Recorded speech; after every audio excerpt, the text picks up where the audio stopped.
Hay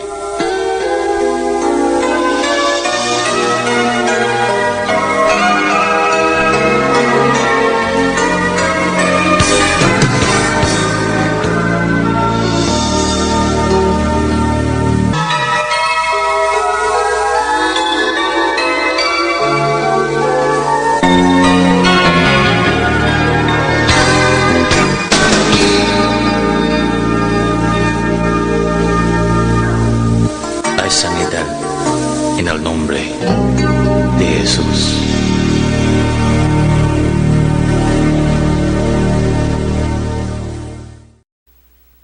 Veíamos en conferencias anteriores la necesidad que tenemos de dejar la impiedad del mundo. Y la impiedad del mundo es el modelo emocional opuesto a la piedad de Dios, que está grabada en nuestro espíritu, en nuestra naturaleza espiritual. Está grabada la piedad de Dios cuando Él nos forma, nos hace, nos crea a su imagen y semejanza. Cuando Dios nos crea a su imagen y semejanza, nos está haciendo sentir quiénes somos nosotros. Somos criaturas hechas a la imagen y semejanza de Dios. Si Dios es amor, nosotros somos amor. Si Dios es espíritu, nosotros somos espíritu. Él creó nuestro espíritu con su modelo emocional, donde la base del modelo emocional de Dios es el amor ágape de Dios. El amor ágape, ya lo hemos visto en la primera carta de Corintios, en el capítulo 13, la característica de la preeminencia del amor. Lo que es amor y lo que no es amor. Lo que no es amor lo vemos en la primera carta de Corintios, en los 3 primeros versículos. Y lo que es amor lo vamos a ver a partir del 4º versículo. Esto es bien importante porque es un instrumento que Dios nos da para que a través del amor podamos, teniendo piedad, teniendo misericordia, teniendo benignidad y sujeto a su palabra, quiere decir en mansedumbre. La mansedumbre, que quiere decir sujeción a la palabra, es fundamental. Yo diría que lo más fundamental de nosotros para mantenernos en una relación íntima con Dios. La relación íntima con Dios va a exigir del ser humano la sujeción a su palabra. Cuando digo la sujeción a su palabra, no estoy perdiendo de mi conciencia el sentido de que nuestro Padre Celestial, Dios, Él es su palabra. Eso lo aprendemos en el Evangelio de Juan, en el capítulo 1. En el principio era el verbo era con Dios y el verbo era Dios. Dios es su palabra. Y ese verbo se hizo carne y habitó entre nosotros. En la persona de nuestro Señor Jesucristo, la segunda persona de la Trinidad Divina. Nuestro Señor Jesucristo, el Hijo hecho carne, Él es el verbo encarnado. Él es la palabra de Dios hecha carne, que vino al mundo a cumplir el propósito de Dios, que Dios también nos pone a nosotros. Es llevar al mundo el amor ágape de Dios, quiero decir, la piedad de Dios. Y la piedad de Dios tiene el sentido de el rescate de las almas, digo almas refiriéndome al espíritu, tiene el sentido de los espíritus que se han apartado de Dios. ¿Y por qué se han apartado de Dios? Porque hay un modelo en el mundo aprendido desde el vientre. Por eso la Biblia dice que el impío es apartado desde el vientre. El impío es el que no tiene piedad. El impío es el que no tiene misericordia. El impío es el que no tiene amor ágape. Lo opuesto a la impiedad es la piedad. Lo opuesto a la piedad, por supuesto, es la impiedad. Y en el mundo aprendemos impiedad del mundo. Esa impiedad del mundo es la característica en el mundo de la naturaleza emocional adánica. La naturaleza emocional adánica es opuesta a la naturaleza espiritual del hombre. Fíjese que clarifiqué la naturaleza emocional. Lo clarifiqué para poder decir literalmente que en el modelo psicológico del hombre es donde está el conflicto del hombre. Por eso la Biblia dice que las peleas, las guerras, las contiendas nacen del corazón del hombre. Pero el corazón al que se refiere es el corazón, es la mente profunda, el inconsciente del hombre. Porque del corazón puesto en el pecho solo sale sangre. Y sale sangre, y en la sangre está la vida. Porque ahí están los principios o las partes, las partículas, los materiales que dan vida, que se encuentran diluidos en el polvo de la tierra, que se encuentran en el polvo de la tierra, también se encuentran diluidos en la sangre que baña la placenta. Por eso la Biblia dice que de la sangre sale la vida. Esto es importante. También sale del polvo de la tierra, para los vegetales y para los animales que no están aquí. Ahora bien, al entrar al mundo en la naturaleza adánica, en la naturaleza psicológica, en el aprendizaje emocional, quien se encarga de enseñarnos eso es nuestra mamadita linda, nuestro papaíto bello.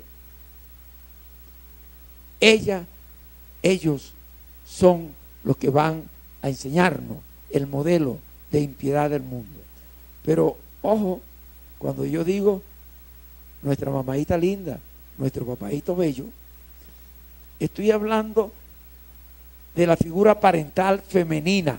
Cualquier mujer alrededor de un niño con capacidad de poder dar reconocimiento, atención, quiero decir caricias, quiero decir amor.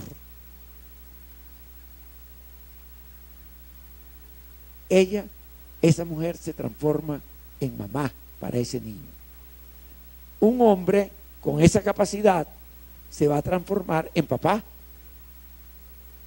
Es importante porque nosotros estamos pensando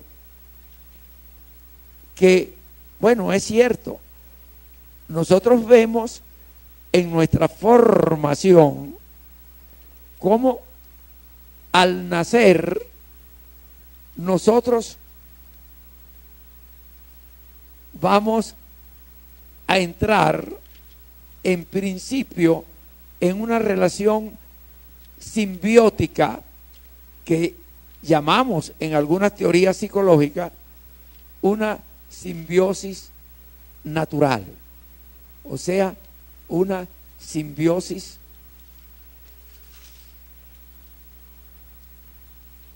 hay un esquema que se ve mucho más nítido lo que le estoy diciendo.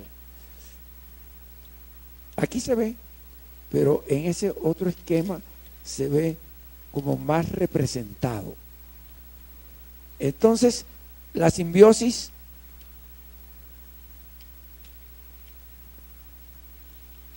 natural se da en el vientre de la madre cuando el niño está dentro del útero y Dios, este es el útero, el niño está dentro y Dios le da todo lo que él necesita a través de la madre. Él dándole todo lo que necesita por su condición de Dios verdadero que se internaliza en el vientre de la madre para dar todo cuanto necesitamos en el vientre. Necesito y ya lo tengo. Necesito y ya lo tengo. No tengo que pedirlo, tengo que necesitarlo. Al necesitarlo, Dios me lo da. Esa es la característica de nuestro Padre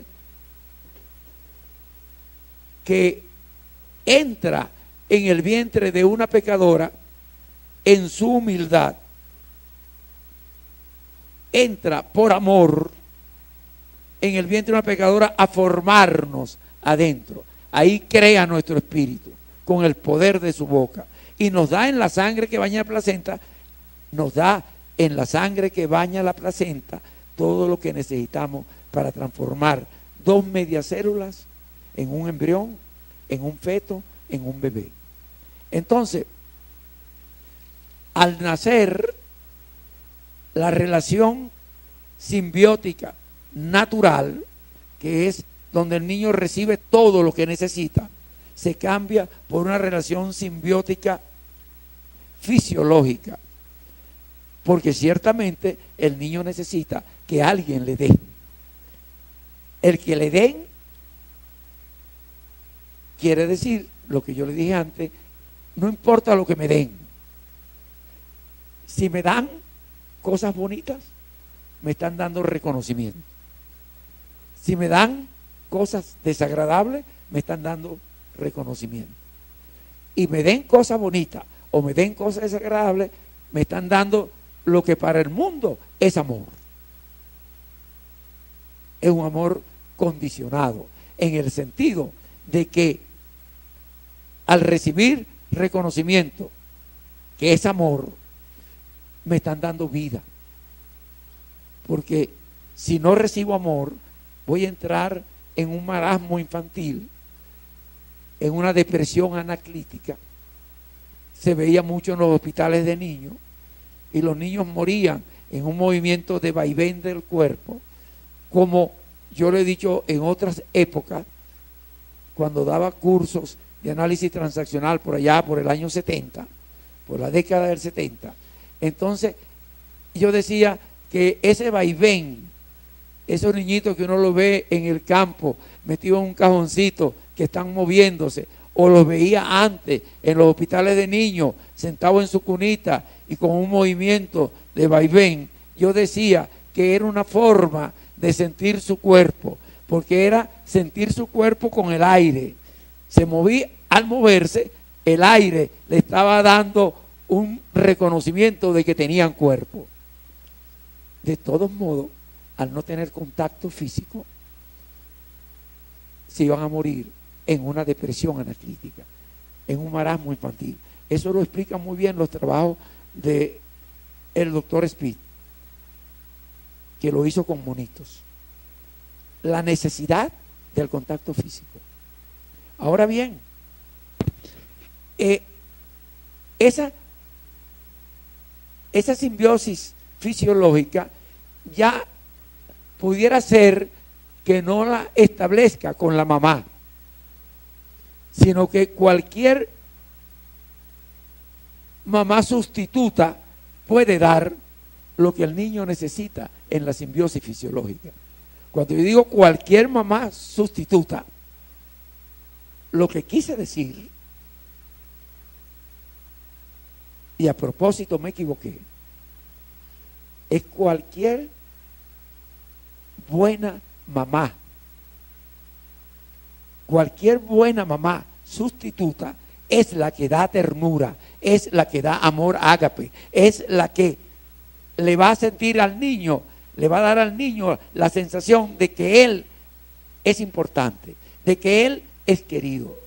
Y cuando se le da al niño la impresión de que es importante y es querido, se le está grabando dentro de su cabeza protección. Es la protección. Ahora, la mamá real, verdadera, en esta relación simbiótica, en realidad, como yo lo veo, es una madre sustituta. ¿Por qué una madre sustituta? Porque simplemente no es esta que está aquí. La que está aquí está dando todo, Dios está dando todo a través de ella. Pero aquí, ella tiene que hacer el esfuerzo de ella para dar todo lo que el niño necesita. Dios ha puesto en para el dominio de ella todo lo que ella necesita tener para darle al niño. Ella sabrá, es su historia, es su vida, es su experiencia de vida, con lo que ella va a trabajar para llenar las necesidades del niño. Fíjense que dije las necesidades. La mayor necesidad del ser humano es la necesidad de amor. Es el hambre de amor. Tenemos hambre de amor, necesidad de amor. Porque nosotros fuimos diseñados por Dios para ser amor. Y somos amor en nuestro espíritu. Pero ese amor que Dios sembró en nuestro espíritu, nuestros padres tienen que sembrarlo en nuestra naturaleza psicológica.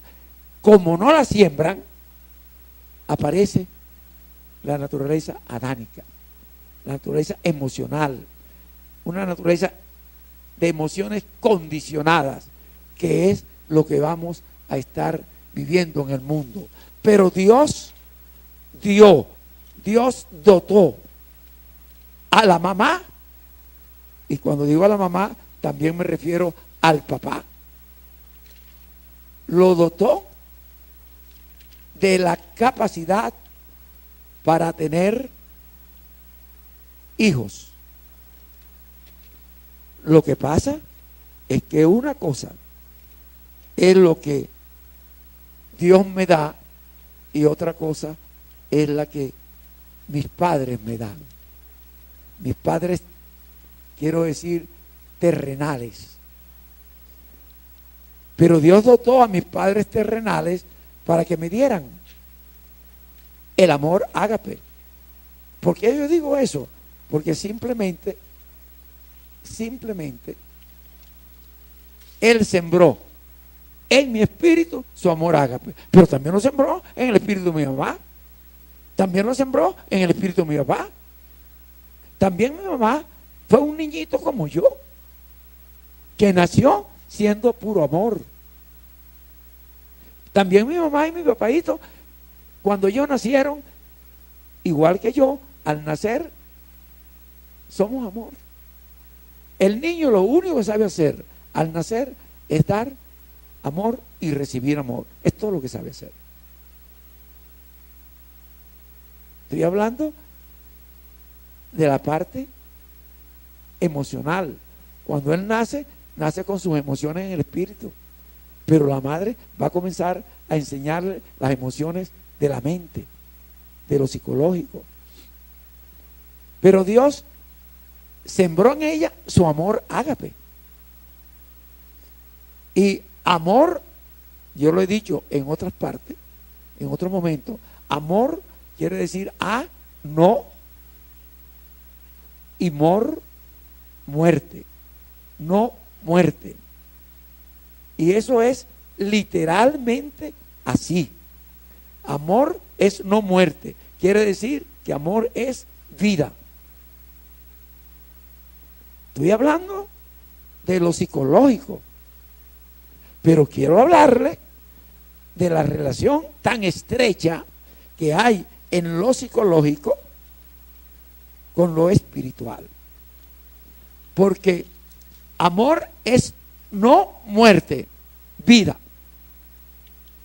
Pero vida en lo espiritual es la cercanía de Dios. Y Dios es amor. Pero muerte espiritual es la separación de Dios. Si nosotros somos separados de Dios, estamos en muerte espiritual. Si nosotros estamos cercanos a Dios, estamos en vida espiritual. ¿Qué quiero decir con eso? Quiero decir que cuando nosotros aceptamos a nuestro Señor Jesucristo como nuestro Señor y Salvador, y el Espíritu Santo, la tercera persona de la Trinidad Divina, hace templo en mi espíritu, yo estoy cercano a Dios. Estoy hablando ahora de un adulto que había sido separado por la impiedad del mundo de el modelo de amor de Dios. ¿Se está entendiendo? Al yo aceptar a Cristo, por promesa, el Espíritu Santo hace templo en mí y Él me va a acompañar hasta el final de los tiempos. Es el Paracleto que Dios nos prometió, nuestro Señor Jesucristo, que cuando Él se fuera nos dejaría al Paracleto. Pero el Espíritu Santo hace templo en el espíritu de un cristiano. No hace templo en ningún otro espíritu. Porque cuando somos cristianos, Dios nos da potestad de ser hechos hijos de Dios, y el Espíritu Santo de la promesa hace templo en nosotros. Y nos va a acompañar hasta el final de nuestro tiempo.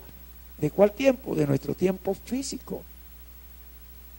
Cuando nuestro espíritu sale de nuestro cuerpo físico y va a rendir cuenta al Padre, el Espíritu Santo nos acompaña, porque Él con gemidos indecibles siempre ha estado pidiéndole al Padre por nosotros en nuestras, vamos a decirle, desgracias. Porque es una desgracia separarse de Dios. Pero el cristiano no se separa nunca de Dios, porque Dios está haciendo templo en su espíritu. Cristo se lo dijo a sus discípulos cuando le preguntaron: ¿dónde está el reino de Dios? Y Cristo le dijo: dentro de cada uno de ustedes. Porque ellos ya eran cristianos, eran discípulos de Cristo, y el Espíritu Santo ya estaba en ellos. Y ellos no lo sabían. Pero cuando el Espíritu Santo hace templo en nosotros, el pecado no tiene poder de muerte sobre nosotros. ¿Cómo va a tener poder? ¿Quién es más poderoso que Dios? Y el Espíritu Santo es Dios, la tercera persona de la Trinidad Divina. ¿Quién le arranca a Él de sus manos a una de sus criaturas? Ya tenemos vida, y vida en abundancia. Así dice la palabra. Cuando aceptamos a Cristo, tenemos vida y vida en abundancia. ¿Qué quiere decir vida en abundancia? Vida por una eternidad. ¿Por qué? Porque el Espíritu es eterno. Tiene existencia eterna. Y vamos a tener existencia eterna en vida, cercano a Dios, o vamos a tener existencia eterna en muerte espiritual, apartado de Dios. Y si somos apartados de Dios, vamos para la quinta paila, el lago de fuego, donde está el fuego consumidor, que no fue diseñado para el ser humano, fue diseñado para Satanás y los demonios. Pero el ser humano que quiere estar allá, Dios le dio libre albedrío y dominio propio. Él está allá por su libre albedrío y su dominio propio. Sencillamente, Él puede cambiar. ¿Cómo va a cambiar esa dirección? Aceptando a Cristo. Si nosotros aceptamos a Cristo, ya somos de Dios. Ahora bien, lo que quería decirle, pues, es que tenemos el modelo en nosotros mismos, pero Dios nos dotó al nacer.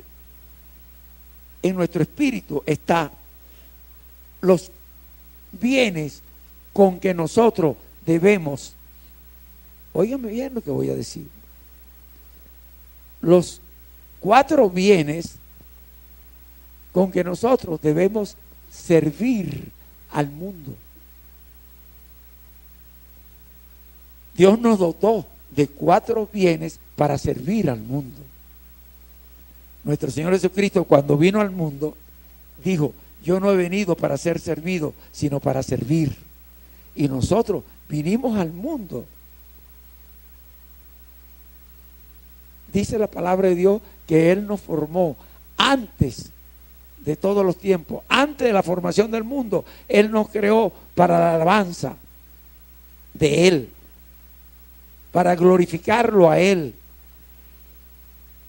Nosotros fuimos formados para alabar y glorificar a Dios. ¿Y cómo lo alabamos y cómo lo glorificamos? Si no es llevando su amor ágape a otros. Y llevar su amor ágape significa darle vida a otros.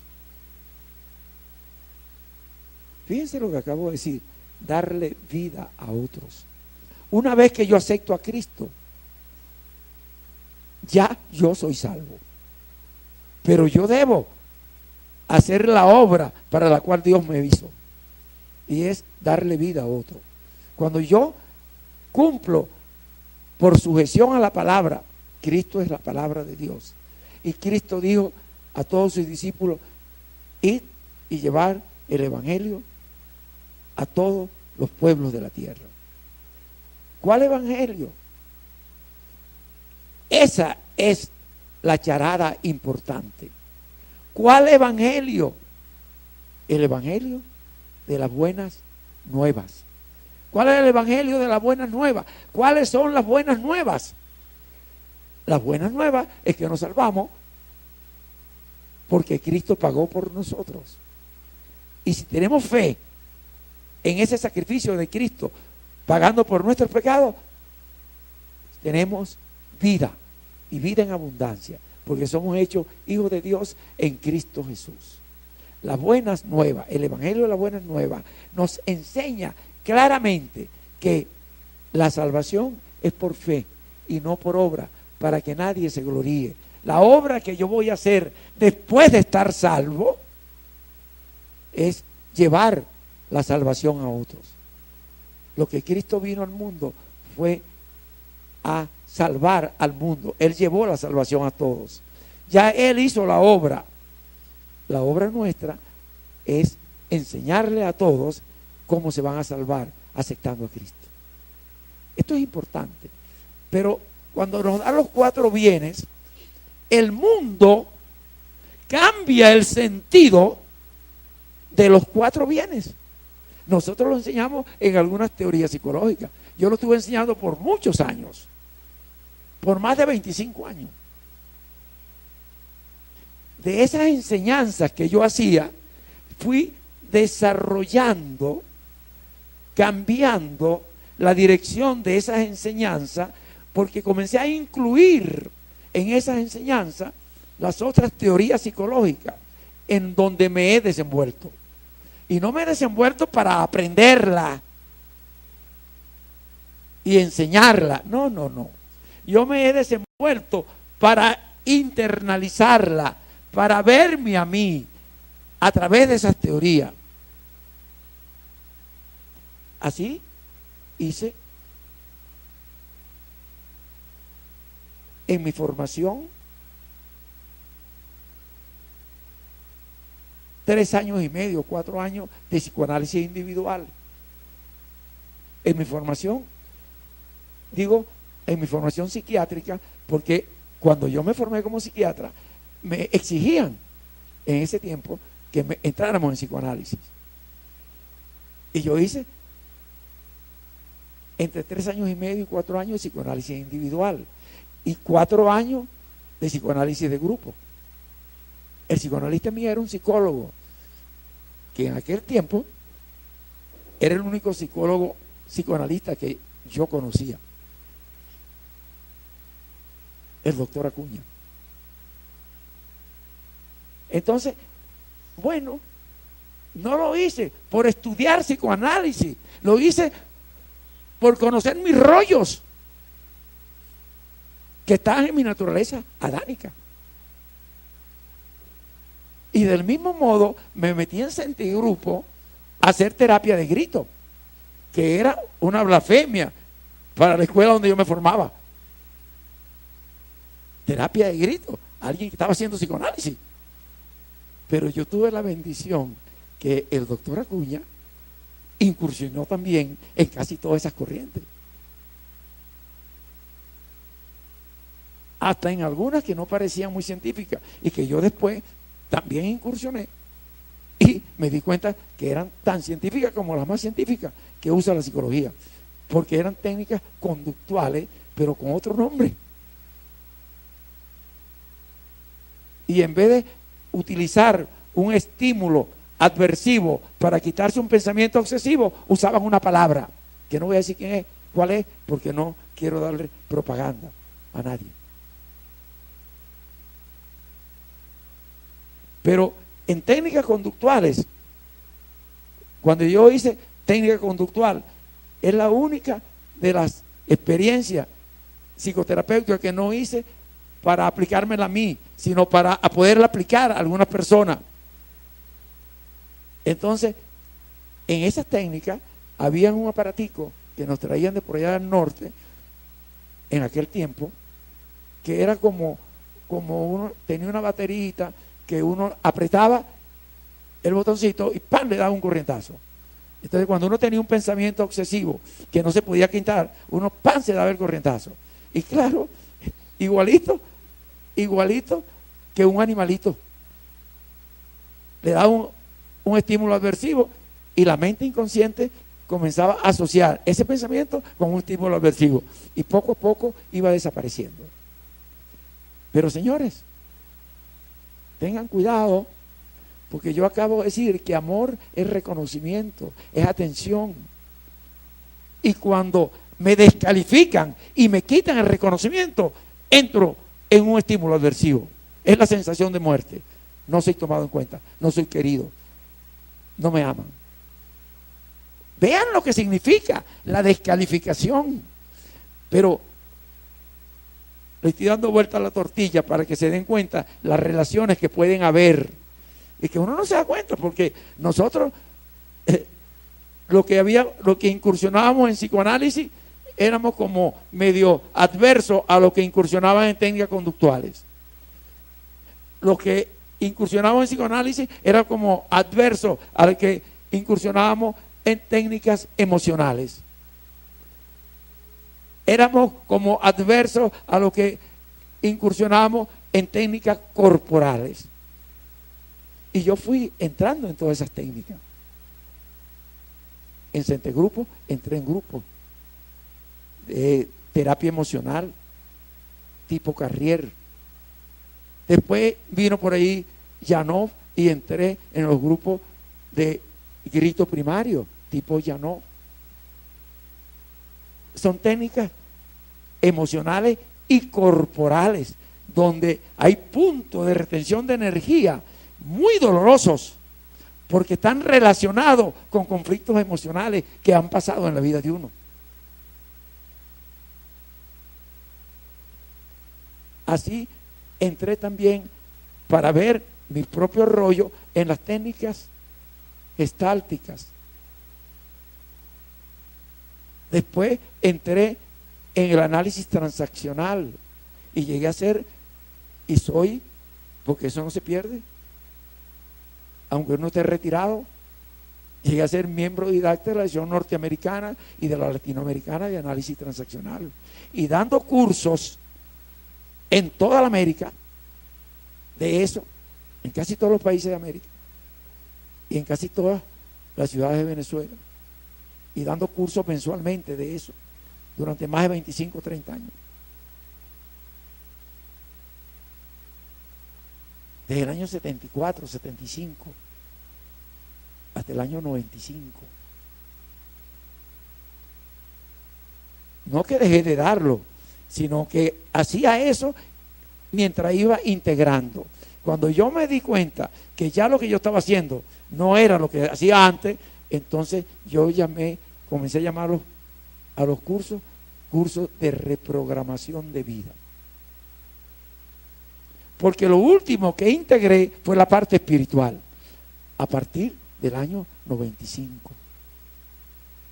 Comencé a integrar la parte espiritual en los cursos, porque a partir al final de la década de los 80 comencé a incursionar en las cosas espirituales profundamente, porque yo desde niño hacía esas cosas. Más aún, en el año 68 yo soy del movimiento de cursillo de la Iglesia Católica. Yo soy cursillista de la Iglesia Católica, pertenezco al movimiento cursillista. Es importante porque yo, cuando daba curso en Puerto Rico a un movimiento cristiano católico, comencé a incursionar en la Biblia a través de ellos, y yo decía, ¿por qué yo no puedo venir a Venezuela a dar lo mismo a la iglesia en Venezuela? Pero yo pensaba en la Iglesia Católica, no sabía que había otra iglesia. Y comencé a colaborar. En el año 72, 73, con una iglesia evangélica sin saber que era iglesia evangélica.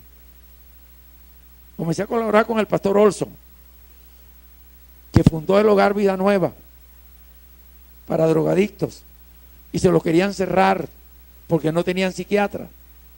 Y en ese año, 72, 73, 74, yo no me acuerdo, por allí yo le dije al pastor Olson, cuando me dijo que se lo iban a cerrar porque no había psiquiatra, fíjense, yo le dije, utilice mi nombre y mi consultorio para proteger esa obra suya.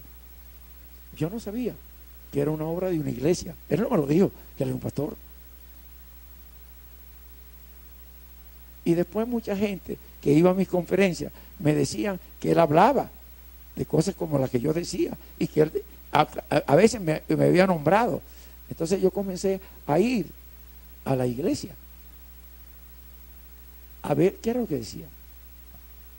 Y ahí fue cuando me fui entrando a la iglesia evangélica, a conocer la palabra de Dios en la dimensión de la profundidad de la palabra de Dios, que debe y tiene que ser cristocéntrica.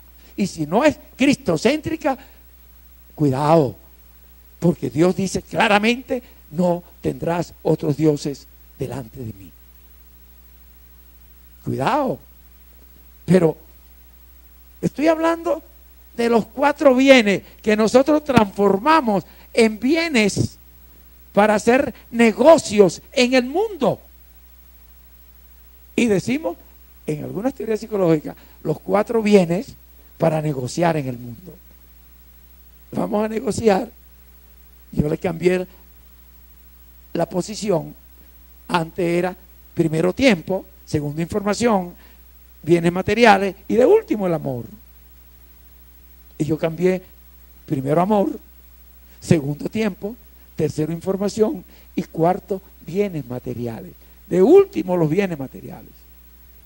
Y en una conferencia anterior expliqué que la cámara es un bien material y yo debo usarla para lo que Dios me mandó a la cámara, para la salvación de muchos. Los monitores son bienes naturales, bienes materiales, y yo debo usarlo para bendición de muchos. Es importante la información que pueda darle Claro que la puedo usar para llenarme de dinero, pero debo usarla para la bendición de muchos. El tiempo en que yo pueda haber aprendido cosas para llevarla esa información, el tiempo de vida, yo debo usarla para salvación de muchos. Lo que pasa es que muchas veces uno no sabe esas cosas, que pasan años para saberlo. Años. Y no en nosotros que estamos en este tiempo, en la formación del pueblo de Dios. ¿Cuántos años le llevó a Abraham poder compenetrarse con la dirección de Dios? Porque cuando Dios le dijo que iba a tener descendencia en el hijo de la promesa,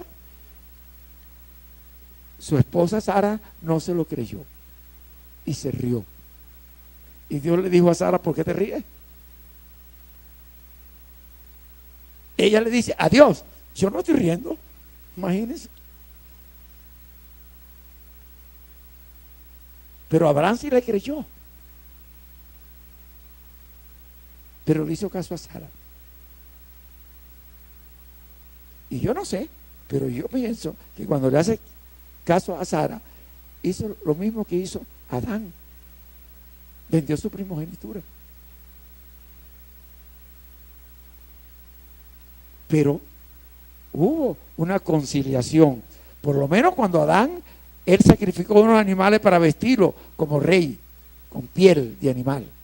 Y el animal sacrificado, yo lo puedo percibir. Cada quien tiene su discernimiento, y respeto el discernimiento de cualquiera, también respeto el mío. Puede servir para pensar y sentir que Dios lo limpió con la sangre del animal que sacrificó para vestirlo. Y Abraham, cuando él le hace caso a la esposa y se va y se acuesta con la esclava y nace Ismaelito, 15 años después Dios puso el nacimiento de Ismael. Pero tiempo después le exige a Abraham: sacrifícame a tu hijo. Y Abraham se craqueó por segunda vez. Dije que por segunda vez porque la primera vez, cuando Sara le decía a Abraham: me saque esa mujer de aquí de mi casa y me saque ese muchacho de mi casa, refiriéndose a la esclava y al pobre Ismaelito, él estaba craqueado, ese era su hijo, no quería salir de su hijo. Y Dios le dice: déjalo ir, que yo haré de él naciones poderosas. Y Abraham lo dejó ir. Ismaelito se estaba muriendo en el desierto, pero Dios lo sacó adelante. Y cuando Dios le dice: sacrifíqueme a tu hijo, a Isaac, él también se debe haber craqueado, pero ya él tenía fe. Él es el padre de la fe. Y Dios le dijo que se lo sacrificara nada más ni nada menos que en el monte Moriah. ¿Sabe cuál es el monte Moriah? El monte de la calavera. ¿Sabe cuál es el monte de la calavera? Donde sacrificaron a Cristo. Y cuando Abraham va a sacrificar a Isaac en el monte Moriah, Dios le dice: detente. No, Dios no dudaba de la fe de Abraham. Quería que Abraham tuviera conciencia de su fe. Basta, Abraham. Y lo que Abraham le venía diciendo al pobre Isaac, que le decía: papá, porque Abraham lo llevaba a sacrificar un sacrificio para Dios. Y Isaac le decía: papá, ¿y el cordero? Y Abraham le decía: Dios proveerá. Y cuando adelantaba más, le volvía a preguntar, ¿y el cordero? Dios proveerá. Y lo está guindando en la piedra, lo está amarrando en la piedra. Y Sara le dice, papá, ¿y el cordero? Ya estaba sobre la piedra. Dios va a proveer. Porque Abraham sabía que si él sacrificaba a Isaac, y si Isaac moría, Dios lo iba a resucitar. Pero eso estaba destinado para nuestro Señor Jesucristo. Por eso Dios le dijo, detente. Que es importante entender lo que significa dar todo para la obra de Dios. Hasta los hijos. Y Cristo lo dice de otro modo. El que no es capaz de dejar padre, madre, hijo, esposo, esposa y todo por mí, no es digno de mí. Señores, Dios exige sujeción y exige, lo dice en el libro de Éxodo, en el capítulo 20, no tendrás otro Dios delante de mí. Eso es lapidario. Yo tengo que tener todos mis bienes, mis 4 bienes, amor, tiempo, información y bienes materiales al servicio de la obra de Dios. No quiero decir que no lo use para mí. Yo puedo comprarme una bicicleta, o me puedo comprar una moto, o me puedo comprar un Volkswagen, o me puedo comprar una camioneta de esas súper modernas y lindas, que no quiero decir nombre. Pero yo debo pensar que no es primero eso que lo que yo necesito hacer. Aunque tenga que venirme para acá a dar la conferencia en metro, eso es importante. Entonces, lo que quiero decirle, que nuestros 4 bienes no fueron dados para hacer negocios del mundo, fueron dados para hacer negocios espirituales. Y el mejor negocio espiritual que puede hacer una persona, no hay ningún negocio mejor que el formar hijos para el pueblo de Dios. Algunas personas, algunas señoras me llegan, ¿qué actividad tiene usted? Ninguna. ¿Cómo que ninguna? Ayer se lo dijo una señora. ¿Cómo que ninguna? Bueno, yo antes, creo que está por ahí. Si está, no tiene que levantar la mano. No es con ella. Yo antes era educadora, pero ahora soy ama de casa.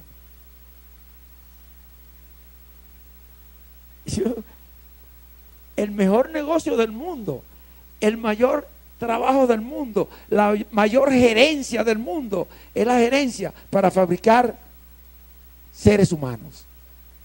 Pero cuando yo digo para fabricar seres humanos, estoy incluyendo a los seres humanos dedicados a Dios, para Dios. ¿Me están comprendiendo? Ser ama de casa es la mejor gerencia del mundo. En las otras gerencias, usted puede comprar lo que quieran. La camioneta más costosa, el penthouse más costoso, la quinta más costosa. Pero siendo gerente de la fábrica de seres para Dios, están comprando coronas de gloria en el reino espiritual, donde no hay ladrones que roban. y será por una eternidad. Nadie la va a quitar. Entonces, es importante entender por qué nos enfermamos nosotros. Nos enfermamos porque los que están destinados a darnos amor no nos dan amor incondicional. El amor ágape. Nos dan amor condicionado. ¿Cómo voy a darle amor ágape a un niño? Fíjense, un niño que nace sin tener cuerpo. Claro que nosotros vemos el cuerpo del niño. Ahí está. Sus bracitos, sus manitas, su boquita, su orejita, su carita, lindo y bello. ¿Por qué es lindo y bello? Porque se parece a uno, a su mamá y a su papá. Si se parece a mí, mi hijo es precioso. Si se parece a mi mamadita linda, a mi papadito bello, es lindo, igualito a su abuelito, igualito a su papá, igualito a su mamá. Y vemos cómo nos llenamos. Esa es mi nieta. Por ahí tengo una amiga que se la pasa, me habla, me ven, a veces me llama para decirme, mi nieta lloró. A veces me llama para decirme, se rió mi nieta. Bueno, lo importante que quiero decir es que el amor ágape es un amor que se da sin esperar nada. Entonces, ahí está en la primera carta de Corintios, en el capítulo 13, la preeminencia del amor. El niño, cuando nace, no tiene cuerpo. Señores, no tiene cuerpo. Bueno, nosotros le vemos cuerpo, pero él no sabe que tiene cuerpo. Él no reconoce su cuerpo.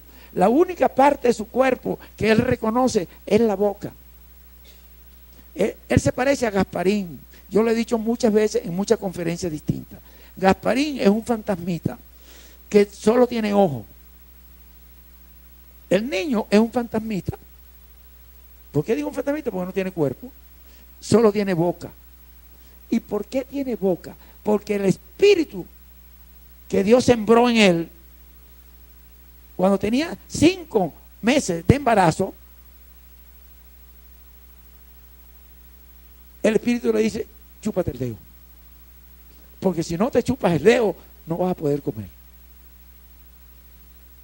Y el niño a los 5 meses de embarazo comienza a succionar el dedo, preparando el poder tener boca al nacer.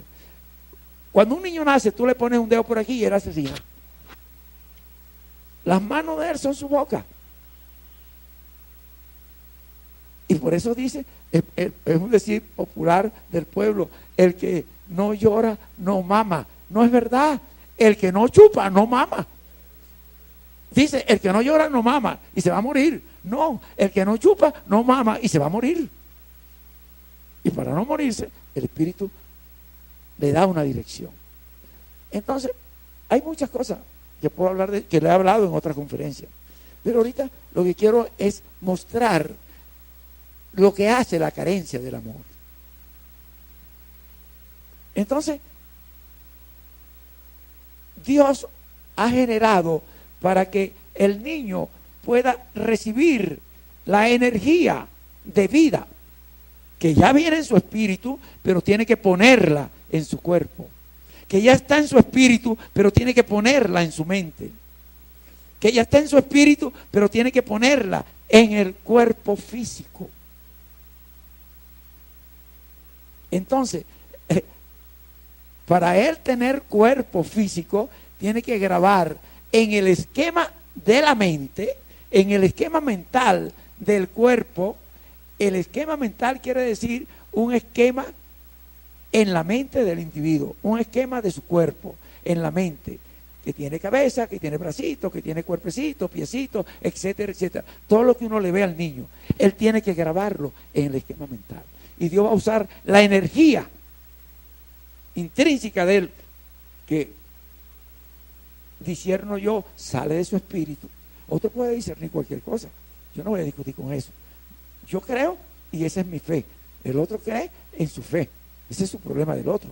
Pero En mi fe, en el espíritu que Dios formó, le está dando energía a este cuerpo para que exista como tal.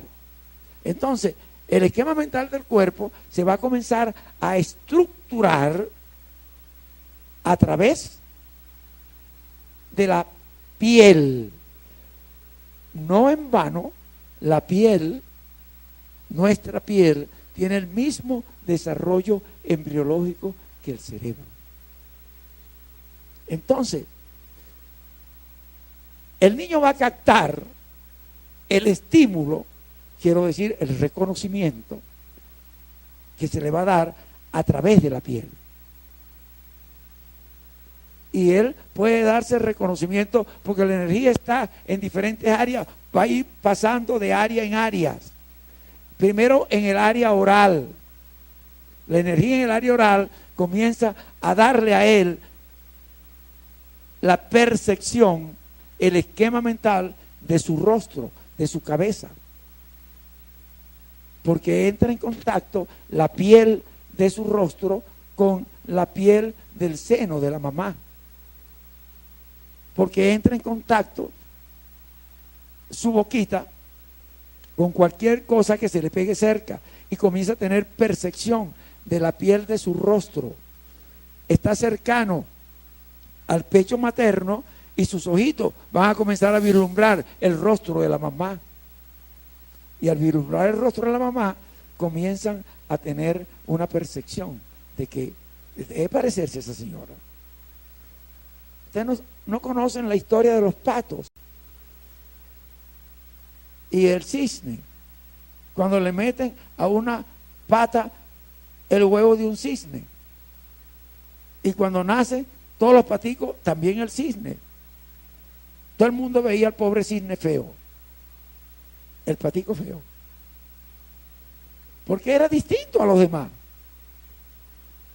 Y el cisne fue creciendo y fue más grande que los otros patos. Pero él creía que era pato. Y fue creciendo y fue desarrollándose en la belleza de un cisne. Pero él creía que era pato. Y todo el mundo lo veía raro. Y él se veía feo porque todos los demás eran distintos a él. Hasta que llegó una manada de cisne y él vio y dijo, yo pertenezco a aquello. Y se metió en el grupo de los cisnes. Y cuando ellos volaron y se fueron, él también se fue con ellos. Porque los pobres patos no volaban como él. Entonces es importante entenderlo. El niño va a ir reconociéndose en principio porque está viendo el rostro de su mamá, el contacto de su mamá. Pero su energía está saliendo de él. Pero si la mamá no entra en contacto con esa zona va a tener dificultad. Yo le expliqué en la conferencia anterior cómo iba generándose la percepción en el niño de las diferentes zonas, área oral, área pectoral, área umbilical, área pélvica y luego el área de los pies, que comienza a percibirse cuando se percibe el área pectoral, donde las manos comienzan a incursionar en todas partes y cuando los piecitos se acercan al contacto de ella, que ella puede alcanzarlo, comienza a darse cuenta que esos piecitos también le pertenecen a él, porque es la piel que le hace sentir, esto también es mío, y comienza a jugar. Antes jugaba con mano, su primer juguete, ahora juega también con pies, su segundo juguete. Pero él está fortaleciendo su cuerpo, señores, de una energía que viene de adentro. Pero si la mamá no comienza a entrar en contacto, hay carencia. Por eso es tan necesario la ternura, el afecto. Cuando digo la ternura, el afecto, no me estoy refiriendo al amor condicionado, me estoy refiriendo al amor ágape, que es la necesidad de darle al otro. Te amo porque te amo. Eso me hace acordar de un poeta. Le dice a la novia, ¿por qué me amas? Y él responde, ¿por qué me amas? Me dicen con desdén profundo. No, no fue así. ¿Por qué me quieres? ¿Por qué me amas? Y él le dice, te quiero, mujer, porque te quiero. No tengo otra razón para quererte. Y luego le dice, ¿por qué me amas? Con desdén profundo. Al final, y él le dice, ella se pelea con él, le dice que por qué la amaba, que no la buscara más. Y él le dice, te busco o te amo porque te quiero, pero por la misma razón te busco a ti, porque tú me quieres. Y le dice, de algo me sirve conocer al mundo, porque si no peleara con él, con desdén y con celo y con cosas de esas, él no entendería que la quería. ¿Por qué me quiere con desdén profundo? Y traduzco, ven pronto que me muero. De algo me sirve conocer al mundo. Entonces, es importante entender, el niño necesita ser querido en todas sus partes, pero mientras tanto, Dios le está dando a él la posibilidad de formarse. El Espíritu le está dirigiendo su energía. Entonces, es importante comprenderlo. Parte del cuerpo necesitan ser ayudadas por la mamá para ser reconocidas, para ser aceptadas. La mayor patología del ser humano, la mayor patología emocional del ser humano está en la deficiencia del amor, de la ternura, del contacto físico. Yo le decía, y lo he dicho en muchas oportunidades, el primer contacto que percibe el niño es el físico. Estas líneas verdes me dan la idea del contacto físico. El segundo contacto, yo se lo he dicho en otra conferencia, que recibe el niño es el tono de la voz y el gesto asociado al contacto. El tono de la voz y el gesto me va a decir si es de amor o no es de amor. Si alguien me golpea, eso no es amor. Si alguien me toca risueñamente, eso es amor. El niño va captando qué es lo que le gusta y qué es lo que no le gusta. Por eso es que el contacto físico se tiene que asociar al tono de la voz, al gesto. Y eso se está grabando en el cuerpo. Área por área se está grabando. Cuando una madre le da el seno al niño y lo toca y le habla y le cuenta cuentos, no importa que el niño no conozca el sentido de la palabra, cuéntele cuentos, métale un chisme, pero con ternura, con amor, con una voz suave, delicada. Es importante eso. Entonces, el niño va captando el amor también en el tono de la voz. Por último y en tercer lugar, cuando el niño comienza a comprender y a conocer el sentido de la palabra, es que él comienza a identificar el sentido que tiene en relación al amor las palabras. Pero ya está identificado con el gesto y con el tono. Si uno le dice a un muchachito, yo se lo he dicho muchas veces en otra conferencia, mi amorcito, ven acá mi vida, ven acá mi vida linda, ven, dame acá, ponme tu carita aquí mi amor, pon tu cabecita aquí, que te voy a morder la oreja y te la voy a reventar a mordisco y me la voy a comer a mordisco mi vida. Y el muchachito viene y pone su cabecita aquí porque estoy oyendo un tono de voz, una voz suave. Él no entiende el sentido de la palabra. Pero cuando él tenga el sentido de la palabra, díganle al muchachito, ven acá mi amorcito, ven, dame tu orejita que me la voy a comer. No, mi oreja no, mi oreja no. Comienza a llorar, pues su oreja no. Ya él sabe qué quiere decir eso. Ven mi amor, ven, que te voy a cortar la nariz, ven. Mi nariz no, mi nariz no. Él es su cuerpo, él es su nariz, él es su oreja, él es su boca, él es su cuerpo. Entiéndanlo. Y así vamos a ir grabando cada una de las partes. Cuando hay un conflicto en cualquier momento de mi vida, en cualquier área que se esté formando, cuando hay un conflicto, ¿cuál conflicto? Estoy llorando en la cuna y mamá no viene, y lloro y lloro y lloro y me duermo llorando. Ese es un conflicto, a esa edad, a los 2 meses, a los 3 meses, o a los 3 días de nacido. Tengo hambre, quiero a mi mamá no aparece. ¿Por qué no aparece? Bueno, porque se murió. Pero eso es un conflicto para el niño. La gente piensa que no, tiene 3 días de nacido, no va a saber, no la conoce. Él sabe quién es su mamá en el momento mismo de nacer. La tiene identificada. Hay pruebas científicas de eso. Si no aparece, hay una carencia, hay un vacío, hay una inexistencia. Por eso yo le decía que el mayor conflicto emocional que hay en el ser humano es el conflicto del esquizofrénico, que no tiene su cuerpo establecido en forma coherente. ¿Está claro? Él tiene su cuerpo grabado como objetos parciales. Yo se lo decía en la conferencia anterior. Y entonces no tiene un verdadero control de su cuerpo. Pero a veces, dependiente del área que se está formando, hasta los 2 años, 2 meses, 3 meses, el área oral está estableciéndose. Pero a partir del 2.º mes, 3.º, 4.º, 5.º y 6.º mes, comienza el área pectoral a establecerse.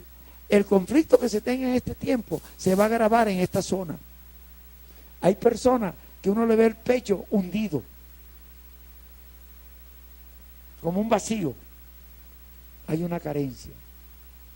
Hay personas que uno le ve el rostro y le ve el rostro, la carencia de su relación con su mamá, el desafecto de la mamá. Está grabado en tu rostro. Te repito, te pregunto, ¿era desafectiva, sí o no? ¿Ah? Dilo en voz alta. Sí, sí. Eso está grabado en su rostro. Ella me puede decir lo que quiera, pero yo lo estoy viendo. Y hay personas que me dicen, no, mi mamá era muy amorosa. Yo no, primera vez que yo la veo a ella, no me acuerdo de haberla visto antes. ¿Cómo dice? ¿Nunca qué? Ah, nunca los quise. Eso está grabado. Y eso está grabado como una huella. Yo la otra vez en un programa que di con la doctora Ana María,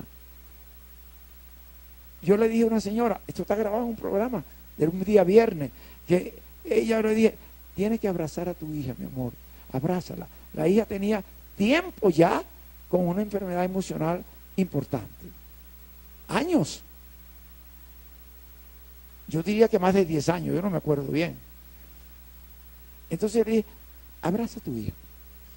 Y la señora me miraba a todo el mundo y se paró porque yo le estaba diciendo abraza a tu hija en un grupo de terapia en el hospital. Entonces yo la vi que estaba temblando, angustiada, y yo digo, espérate un momentico, porque la muchacha se iba a dar cuenta que ella no quería o tenía una angustia. Entonces ven acá, mi amor, hazlo conmigo, abrázame a mí, yo te voy a enseñar, abrázame a mí. Ella me abraza y yo comienzo a tocarla, a acariciarle la espalda, acariciarla. Ella me pega y me dice, doctor, yo nunca he podido abrazar un hijo mío. Eso está grabado en un programa que dimos. Entonces yo la sigo ayudando a que ella se tranquilice. Se aquieta. La piel le temblaba, parecía una locomotora, de la vibración que había en su cuerpo, de la angustia que tenía. Entonces, después que yo la vi más calmada, le dije, abraza a tu hija. Pero vi que todavía estaba, y la muchita se estaba parando, no era ninguna muchita, ya era una mujer, estaba parando para recibirla. Y yo le dije, espérate un momentico, yo lo voy a hacer. Entonces, también se lo hice a la hija.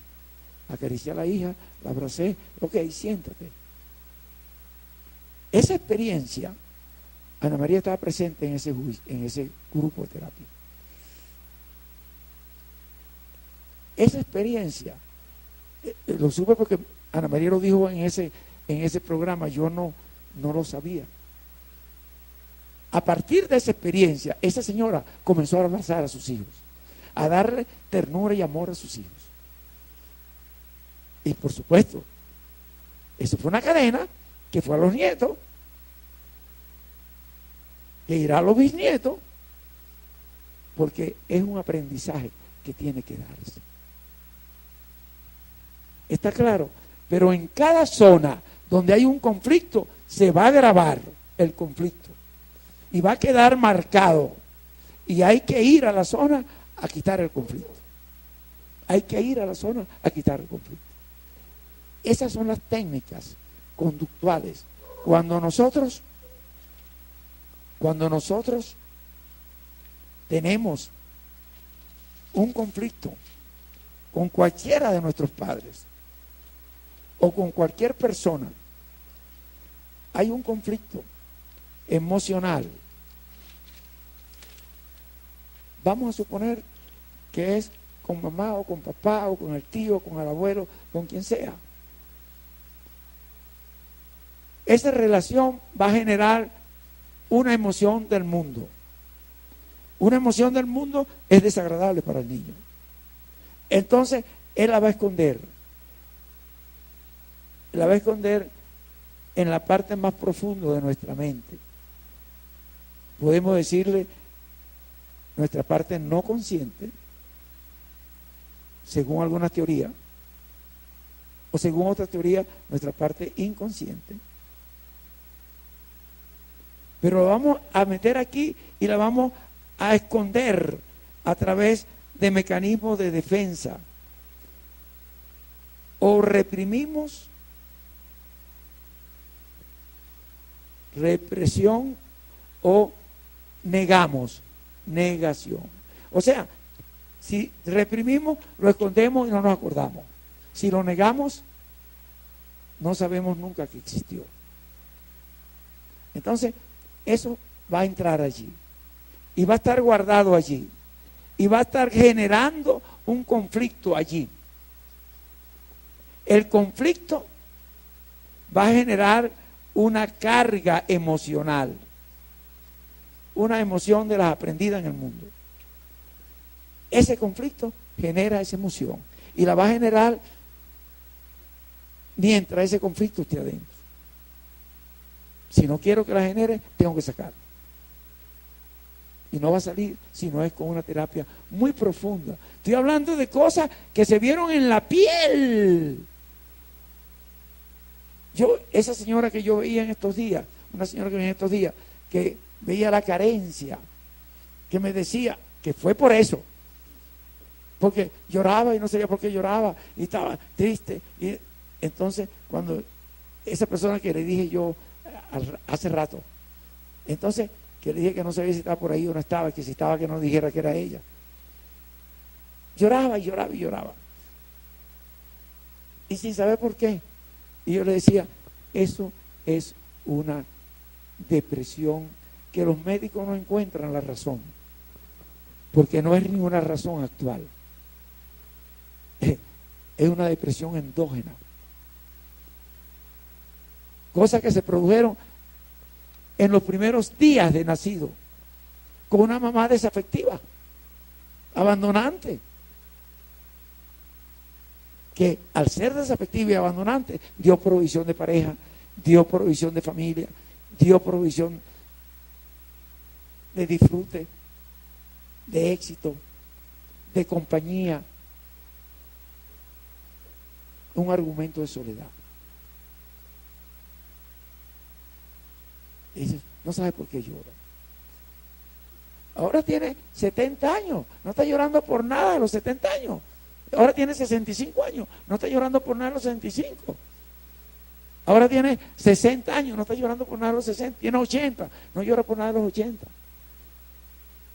Está llorando por lo que pasó en sus primeros 3 meses de vida. Eso está ahí guardado en el inconsciente. Entonces, yo tengo que ir a algunas técnicas psicoterapéuticas. Cualquier técnica me va a ayudar a trabajar sobre esas cosas. Pero hay técnicas que son muy profundas, como la bioenergética, que trabaja en las 4 áreas del individuo. El área del cuerpo, el área de la emoción,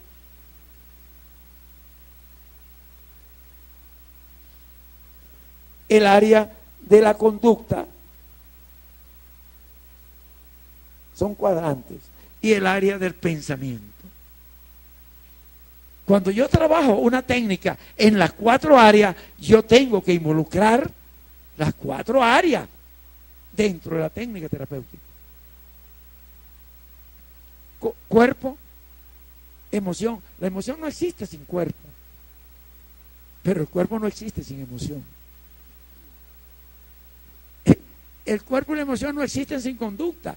La conducta se deriva de la emoción. Y la conducta no existe sin el pensamiento. Yo tengo que estar integrado.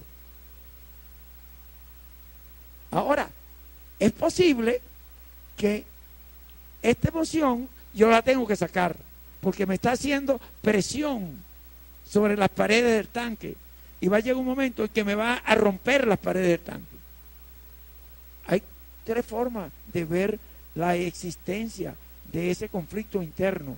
Primero, el tanque se humedece por fuera porque se recaba, hay una se requebraja el friso interno del tanque. Entonces se humedece por fuera. Y es posible que yo no me dé cuenta, pero la gente dice, ese tipo le pasa algo. Se nota que algo está pasando. Pero yo a lo mejor no me doy cuenta. Pero la gente que me ve desde afuera, lo ve. Como ahorita yo lo hice con ella.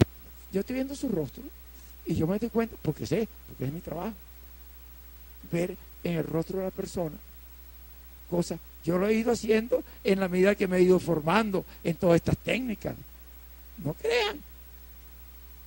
Entonces a mí me pueden meter coba, pero yo no se lo creo. A veces me callo la boca y no digo nada. Por ahora, después se lo diré en un momento determinado. Por ahora, ¿por qué? Porque si se lo digo ahora, no viene más nunca. Y a veces se lo digo después, pero alguien viene y le dice, salte de ese grupo, vente para este grupo, y me deja abandonado a mí. Y no solamente eso, sino que no me saca 1, me saca 10. Menos mal que yo tengo ya cerca de 80 años, ya no me hacen falta los 10 que se van. Me hacen falta los 2 que se quedan. Pero la persona que se fue va a tener consecuencias. Porque tiene que ser tratada en forma integrada. No todo el mundo puede serlo.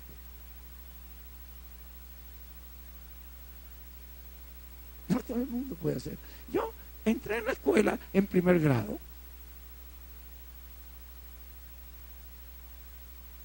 Medio aprendí a leer, pero no aprendí a hablar bien.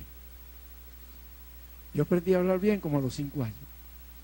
Hablaba media lengua. Mi nombre no lo decía bien. Yo me llamo Luis Manuel y yo decía Manén. En mi pueblo todo el mundo me llama Manén. Después aprendí a caminar, a correr, a andar. Estoy diciendo que en la década del 70, saquen la cuenta cuántos años comencé a dar a partir del año 74 estos cursos. Y en la década del 80 comencé a integrarlos. Saquen la cuenta. Pero para integrarlo tuve que incursionar en diferentes técnicas. Y no solamente incursionar, sino irla asociando. Ahora puedo decirle a una persona lo que pasó cuando tenía 3 días nacido. Ahí, tan sencillo como eso. Pero, como me decía un paciente, el esposo de una señora, es que Belmonte es un brujo, el brujo del monte. No. Cuando yo comencé a dar el programa de radio del año 96, no, que es 96, del año 80 y pico. Tengo 30 años dando el curso. 30 años. El programa de radio. Cuando yo comencé, muchos pastores comenzaron pues no es posible que se vea lo que le pasa al pueblo de Dios, esta cosa, esto y lo otro. Y quisieron seguir trillar el programa. Y Marcelino no permitió que fuera así. Él defendió el programa. Se llamaba Buenas noches Venezuela. En aquel tiempo. ¿Por qué? Porque por el tono de la voz, por lo que me decía, yo le decía, eso no es verdad. Eso no es verdad. Y después íbamos hablando y se veía la verdad. Entonces es importante entender lo que le quiero decir. Después le aparece a Grieta y sale un chorro. Ya estoy loco. Todo el mundo ve la locura. El contenido inconsciente está afuera. Después el tanque puede fondarse. ¡Pran! Se desparrama todo el contenido inconsciente. Entonces hay un problema esquizofrénico. Pero eso, la doctora Schiff logró rescatar esquizofrénico haciendo terapia, donde incluía la terapia corporal, la emocional, la conductual y la del pensamiento. Como en los Estados Unidos no le permitían que fueran gente de otros países con esa enfermedad para allá, ella hizo un instituto como el que tenía en los Estados Unidos, que se llamaba Catexi, lo hizo en la India. Allá sí iba mucha gente. Y ella rescató muchos esquizofrénicos que ya estaban presos en la cárcel, bueno, eran peligrosos en la calle. Y otro que los rescató de la calle. Para tratarlo, ella lo adoptaba y le ponía el apellido Schiff. Los adoptaba para que la ley no le cayera encima por el tipo de tratamiento integral que ella hacía. Cuando yo comencé a conocer los trabajos de la doctora, que ella comenzó a trabajar sobre la simbiosis enferma, entonces los trabajos de simbiosis más importantes son los de la doctora Schiff y los hijos adoptivos, que muchos de ellos se hicieron profesionales, algunos psicólogos, otros sociólogos, otros abogados, otros médicos, otros ingenieros, pero antes no eran eso. Pero ella trabajó en las 4 áreas. Esto es importante lo que le estoy diciendo. Yo tengo que sacar de aquí el contenido, porque este contenido va a salir asociado a una persona. Mejor dicho, yo voy a encontrarme una persona con quien pueda sacar esto. Y después digo, qué mala suerte la mía. Todas partes que voy me encuentro el mismo tipo de gente. No, tú no te lo encuentras. Tú los buscas y los pescas. Porque necesitas descargar la tensión interna para que no se te rompa el tanque. Claro que en la medida que yo voy creciendo en experiencia, se va fortaleciendo la estructura de la pared del tanque. Esta estructura se va fortaleciendo por mi modelo de vida o por mi modelo de tratarme y resolver los conflictos. En la medida que se va fortaleciendo la pared del tanque, reestructurando, ahora yo voy conteniendo más, pero necesito sacar, y lo saco de una manera neurótica, enferma, y voy a usar a alguien de afuera. Yo lo digo siempre cuando doy la bioenergética, lo voy a usar para, en los diferentes roles, rol profesional, rol pareja, rol familia, rol social, y así voy a ir sacando mi conflicto utilizando a las personas en los diferentes roles. Primero, el rol familia. Después, el segundo rol, en el rol la familia de origen. Segundo rol, el rol social. Lo que va incursionando el niño en el prekinder y en los jardines de infancia y en los parques. Y después, ese rol social incluye otros roles: política, deporte, religión, etcétera, etcétera. Después, estudio y o trabajo. Ya estudio superior, bachillerato, universidad, etcétera, etcétera. O trabajo, rol profesional. Después que haya crecido en todos estos roles, podré formar un rol pareja para poder formar una familia. Si hago esto antes de resolver todo esto, esta pareja va a ser dispareja. Y esa familia va a ser, como dicen en mi pueblo, tuesco. Yo no sé qué quiere decir la palabra tuesca, pero es tuesca. Es mejor reestructurar esto para que no se dañen otras descendencias que vienen posteriormente. Esto es bien importante.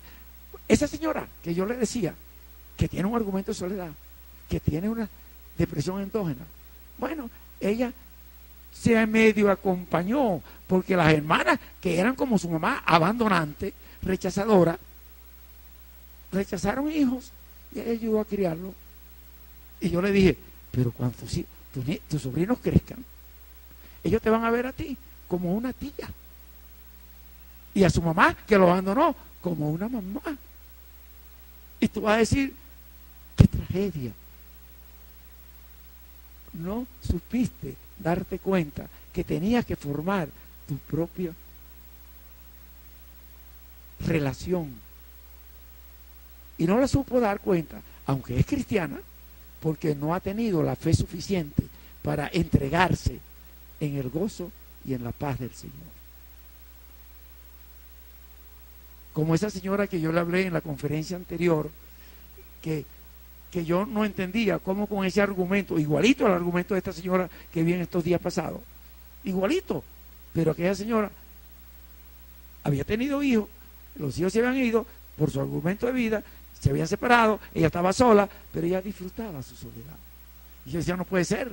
Y entonces yo me di cuenta que la mujer entraba en alabanza, en oración, tenía una relación con Dios estrecha.